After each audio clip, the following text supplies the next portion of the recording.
Hello guys, how are you? I'm Hardeep Singh. Welcome back to your own YouTube channel. IELTS updates and recent exams. For more updates related to recent IELTS exam writing test topics, listening, reading, practice test, and speaking, you got guesswork. Please, guys, participate in everyday listening and reading practice test to achieve your desired band score in your actual IELTS exam. Please hit the like and subscribe button. Press the bell icon for the upcoming notifications. Don't forget like, subscribe and share my YouTube channel and my Facebook page, IELTS updates and recent exams. Part 1. You will hear a woman and a man talking about their work at a library. First, you have some time to look at questions 1 to 5.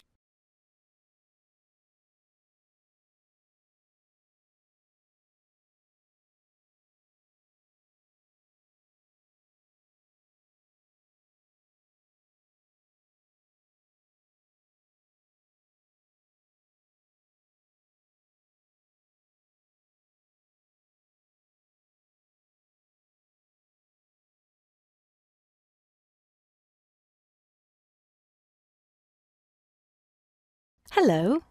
I'm Mrs. Phillips, the head librarian. You're the new library assistant, aren't you? Yes, I'm Robert Haskell, but please call me Bob. All right, Bob. Let me take a few minutes to explain how the library works and what your duties will be. First, the library opens at 8:30 in the morning, so naturally we expect you to be here and ready to work by then. Of course. And you can go home at 4:30 when the library closes. Now, let me explain where everything's kept. It looks like here on the ground floor is where the reference books are. Yes, that's right. Up on the second floor is where the adult collection is, both fiction and non-fiction. And the children's books are there too, aren't they? I thought I saw them in the room by the stairway. No, those are magazines and newspapers for adults. Children's books are up one more flight on the third floor. We'll take a look at them later. Let me show you how we organize our work. Do you see that brown book cart over there? The one by the door? Yes, that one. Those books have been checked in and need to go back on the shelves. Okay, so the brown book cart has books to reshelve. What about this black cart by the desk? Those books have torn pages or damaged covers. They're all books that need to be repaired. Okay, I know how to do a lot of that. I'm pretty good at mending torn pages and covers. That's great, because we really need help with that. And that white cart in the corner, what are those books for? Those are old books that we've taken off the shelves to make room for new ones. We sell them as used books to raise money for the library. So they're all ready to sell? Yes, that's right. So now you know what to do with the books in the carts. Let's talk about our activities schedule. Before you hear the rest of the conversation, you have some time to look at questions 6 to 10.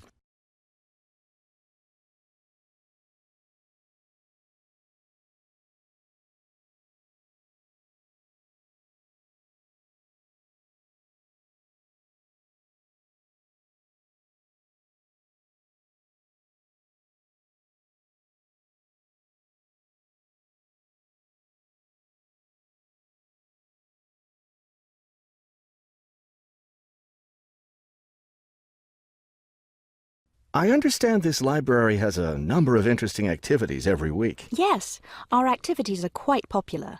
The most popular one is story time for the children. Do a lot of children show up for that? Yes, a good many.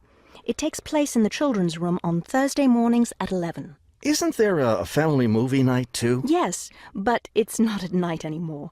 We used to have family movies on Fridays when the library is open until 9, but now we have a different activity at that time, so we had to switch family movies to the weekend, Saturday afternoon. How much do you charge for the movies? They're all free.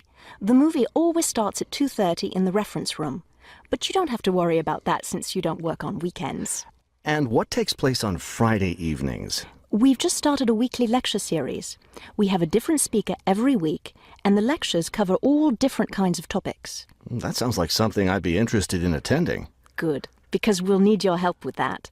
You'll be working Friday evenings, and one of your duties will be to set up the meeting room on the first floor for the lecture. What time will you need that done? Let's say by 6:15. The lecture starts at 6:30, and the room needs to be ready well ahead of time. A lot of people arrive early. Maybe I should have the room ready by 6? That wouldn't be a bad idea. Okay, why don't I take you upstairs and show you the rest of the collection? That is the end of part 1. You now have half a minute to check your answers.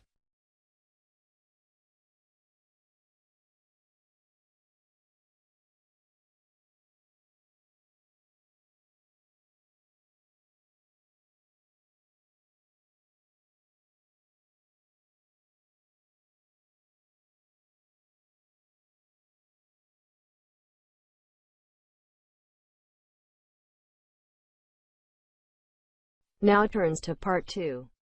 You will hear a radio interview about a lakeside resort. First, you have some time to look at questions 11 to 15.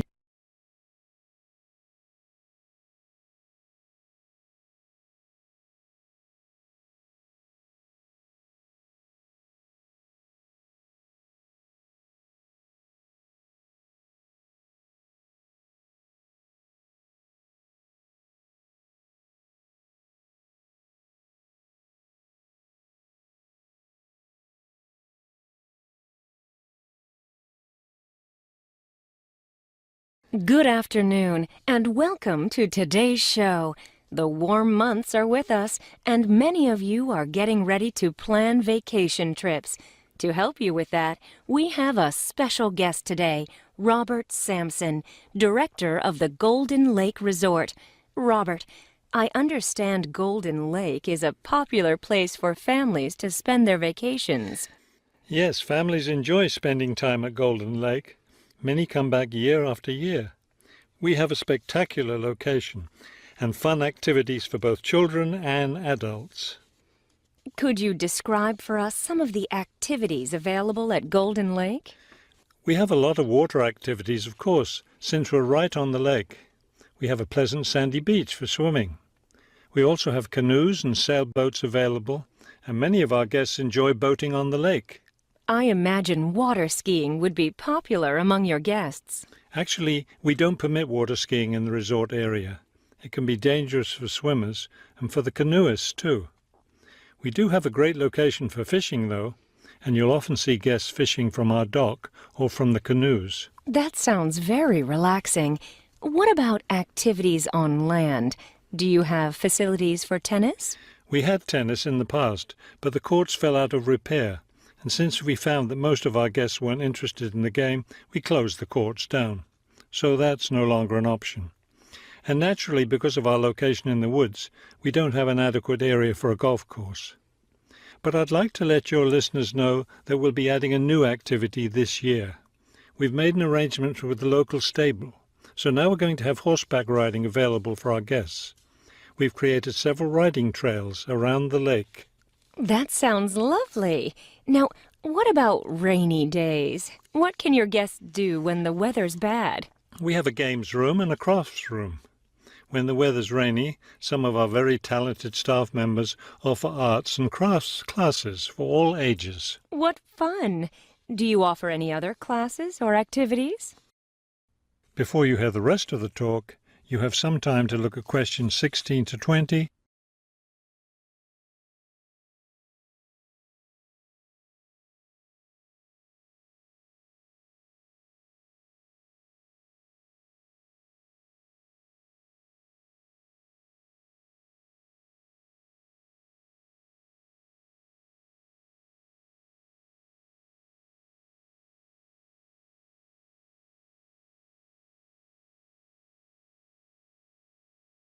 We have a weekly schedule of evening activities, which anyone can attend if they choose. Every Sunday we show a film, always something that's suitable for the whole family. Monday's my favourite night because that's dessert night.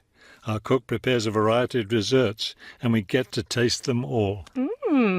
I'd like to be there for that. Yes, it's great. We get more serious toward the middle of the week. Our discussion night is on Tuesday. Discussion night? Yes, we discuss different current events depending on what's happening that week in the news. Then on Wednesdays, we have lectures. We invite different experts to talk about local history or nature topics. This is actually one of our most popular evening activities. We found that our guests are really interested in learning about the local area. It sounds quite interesting. Yes, we've had some excellent speakers. Thursday nights are totally different because that's when we play games.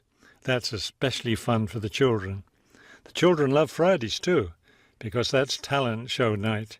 Everyone gets in on that. Staff, guests, everyone. It looks like you have a lot of fun at Golden Lake Resort. We do. And we end every week with big fun, with a dance on Saturday night. Now I understand a little more why Golden Lake is such a popular place for family vacations. With such a variety of activities, there's something for every member of the family there. There is, and I hope your listeners will consider spending their next vacation with us. That is the end of part 2. You now have half a minute to check your answers.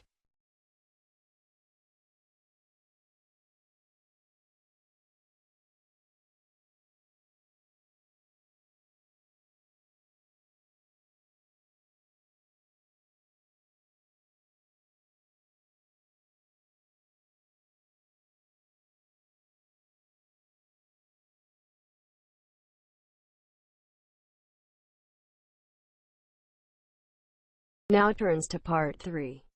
You will hear two students, Ramil and Kirsten, discussing presenting a paper at an architecture conference.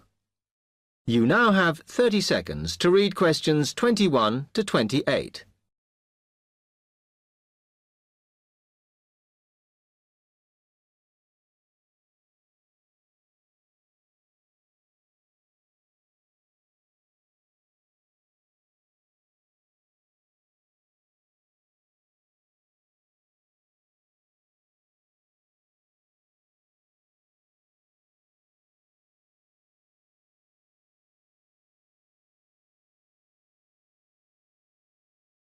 Hi, Kirsten. Have you heard about that architecture conference in Oxford at the end of the year? Yeah, I saw the leaflet on the notice board. As it's my final year, I ought to try giving a paper, but I've got no idea how to go about it. Oh, I think you should go for it. I did one last year. It's quite straightforward. First of all, you need to see what the conference themes are. You know, what topics they're covering. You can do that by looking it up on the website. You need to submit a paper that falls into one of the categories they give you. Oh, that may give me some ideas. Then, while you're doing that, you should also have a look at the information on how to submit your paper. The rules, if you like, such as the length. It's important you follow those. I see. And then I suppose the next stage is to start writing it up. I'd like to use it as an opportunity to propose some future work, but I understand it must be based on current work. Still, there's plenty to choose from. It makes sense to do something that I'm more familiar with. Yes, and the other thing is, when you've written it up, then go back and look at your data carefully and make certain that you've presented it in a format that is standard for your subject. Remember, people have to absorb information very quickly while they're listening. Don't make it too complicated. Okay, well, I reckon that'll take me about a month to get that sorted. Then the next thing I have to do, I guess, before I send it off to the conference organizer, is give the whole thing to the events officer so that he can look through it and see if it all makes sense and is okay. Yeah. Remember to warn him that it's en route so he can fit it into his schedule. Oh. Then you're done, really. All you have to do after that is to go through it and sort out any changes you need to make. Then finally, you can submit it. You can do that online. Phew, good. Then I just wait to hear, I suppose. How long does that take? It depends, but usually about 6 weeks. Oh. When you hear if your paper has been accepted, then at that stage, it's worth giving them a list of any technical things you need when you actually give the talk. A screen or video players or that sort of thing. Okay, but that's a long way off. And I know that if my paper is accepted, then at that stage, I have to give them a short text about myself and my academic background so that they can put it in the brochure. Famous at last. Yeah.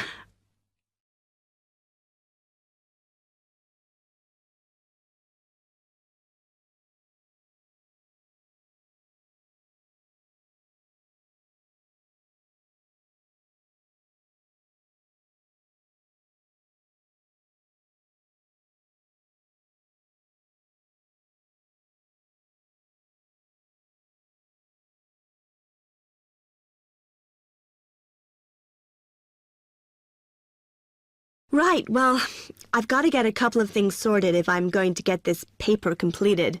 Have you got enough data? Possibly. I'd like to reinforce some of it, though, so I thought I'd send out some more questionnaires. I was looking at that thesis that Angela wrote last year, and she said you need a sample of over 100 to be sure of your results. I think some of this year's postgraduates are doing some of the same stuff as you on buildings. Why don't you talk to them? I'll end up getting confused. It would be more useful for me to actually go out to that site by the rail bridge to see how they're building the new factory. Oh. I managed to get hold of Professor Barnett at London University, and he said I should go out and take pictures. I'm pretty busy, but I'll have to make time. Anyway, what about you? What are your plans? That is the end of part 3. You now have half a minute to check your answers.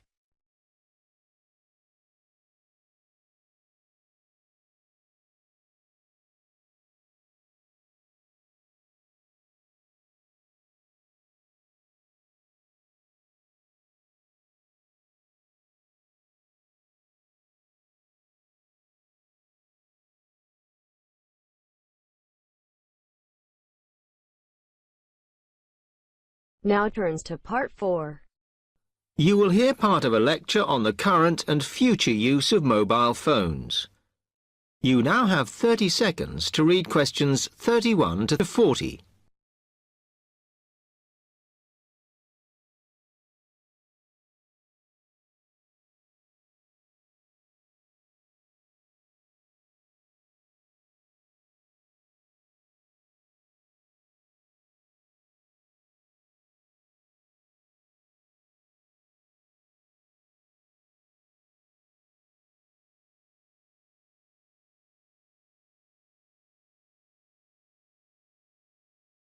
Okay, now today we're looking at changes in communication, and specifically changes that have just happened or are likely to happen in the next few years. Key to this is the mobile phone, which is increasingly being seen as an all-purpose system rather than just a phone. If you only use your phone for texting and making calls now, you will be amazed at how you'll be using it in the future. The technology has been developed for a range of other uses. For example, phones could be used so that if you are meeting someone and they get lost, you could send them a map of your location to help them. This will save all those complicated explanations over the phone and our poor friends or colleagues trying to drive and find out where they are at the same time. And if you get bored waiting, or if you're traveling, for example, you will soon be able to see TV news on your phone as it is actually being broadcast.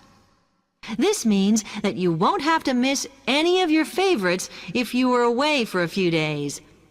Most people have got used to texting now, and young people send pictures to each other. But what is exciting is the possibility of putting music with them before you send them. And it's not all frivolous. Phones are going to become even more critical in business and education. Some recent developments have a highly practical usage. So, for example, as lecturers, we will be able to send everybody a text to let them know if lectures have been cancelled. And the new phones could have a further use in education, as well as business, as they will enable us to go to any destination, such as when we are doing a field trip, for instance, and from there to send data directly to a computer so that we can access it when we get home. This means we will no longer be limited by what the phone can store. And it's interesting to look at the different ways that men and women use phones now, as that does affect how the technology will develop. Some research has been done on how people use phones, and some of the results are surprising. One of the increasing usages of mobile phones is to get all sorts of data, such as phone numbers, the weather, train times, etc. And while there's been an attempt to set up connections with things that women might be interested in accessing, it is overwhelmingly men who do this. But what about the traditional use of a phone? To speak to people? I suppose we would predict that it is mainly women who use phones as a method of contact for friends and family, but, in fact, the genders exploit this facility equally. I've spoken about the increased business usages that phones will offer, and I suppose we would associate this usage with men. The survey picked up, though, that women are often working from home or catching up with work in the evenings, so they use phones in this way as much as men do. Most of us are aware we can store photos on our phones. It's an ideal method of capturing a moment wherever you are. Women tend to be the group that keep photos on their phones, but it seems that men use their phones to actually take pictures much more than women do. And of course, all this knowledge affects the marketing that the companies will do in order to sell the phone. That is the end of part 4. You now have half a minute to check your answers.